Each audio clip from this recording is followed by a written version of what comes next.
This video is going to talk about our order of operations, sometimes called PEMDAS, sometimes called GIMDAS, grouping symbols instead of parentheses, and there are other names as well. I will typically go with PEMDAS because I think that's what most of us learned it as, but if you learned a different little mnemonic device, feel free to use it as long as you're using it correctly. So first of all, what are the order of operations? It's a rule that tells you the sequence, the order, the numbers, the steps, to follow when you are performing operations in a mathematical expression. So this is a mathematical expression. It's a numerical expression because it's just numbers and operations. And if we didn't have our order of operations, we could each evaluate this a different way, and it would give each of us a different answer. Well, that's not very good math.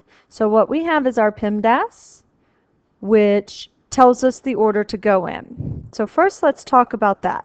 So the P stands for parentheses, and it includes all grouping symbols and our fractions. So it does include the parentheses. This is why sometimes people say GIMDAS for grouping symbols.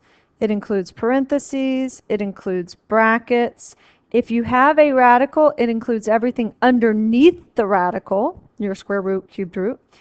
If you have a fraction, you're first going to compute everything that's in the numerator, then everything that's in the denominator. So it's not just parentheses, it's all grouping symbols. Then we have our exponents, and that includes our exponents, like 3 squared, and our radicals. So if you have something under the radical, you do it in the parentheses section. Once it's simplified, like here, square root of 16, you do that in the exponent, and that would be 4. Now, multiplication and division, you always compute left to right. So that's why I've got them together here. You don't do the multiplication and then do the division. You go from left to right, just like you're reading a book. As you see it, you do it. So if the division comes first, you do the division first. Same with addition and subtraction. These are in the same step here because you always compute from left to right, just like you're reading a book. So as you see it, you complete it once you're to that addition and subtraction step. All right, we're going to do this complicated looking one here, and we're going to follow our PEMDAS. Now what you'll see me do a lot of times is write out PEMDAS,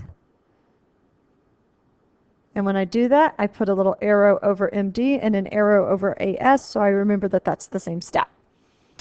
All right, first I'm going to do inside my parentheses. So inside my parentheses, I just have this. So everything else is going to stay the same. I'm going to replace 3 plus 4 with 7. I have no more parentheses or other grouping symbols, so that one's done. Now I'm going to do my exponents. Remember, that also includes your radicals. So this is my only exponent. 2 cubed means 2 times 2 times 2. Be careful. That is not 6. It's not 2 times 3. It's 2 times 2 times 2, which is going to give me 8. So everything else stays the same. And my exponents is done. Now I'm going to do my multiplication and division from left to right. I don't have any division, so I'm going to do my multiplication. I've got multiplication here and multiplication here.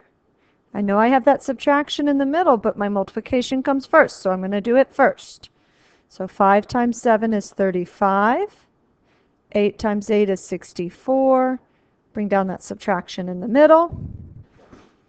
And then now I'm going to have to use my subtracting integers rule. Well, first let me say multiplication and division is done.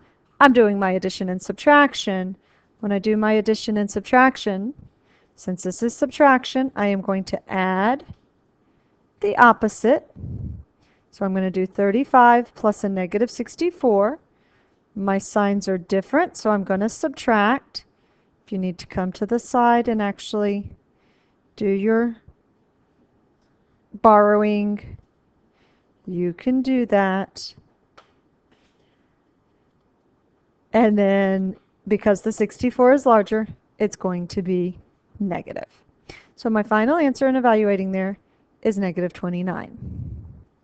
Now, what I would like for you to do is attempt just problems 1 and 2 on your own in pencil, because we're going to do them together in class the next time I see you, and we'll also do the rest of them. Now, if you're feeling really brave, go ahead and try the rest of them, but what I'm requiring of you is 1 and 2 in pencil so you can correct as needed. And then we will go over the rest of them together in class.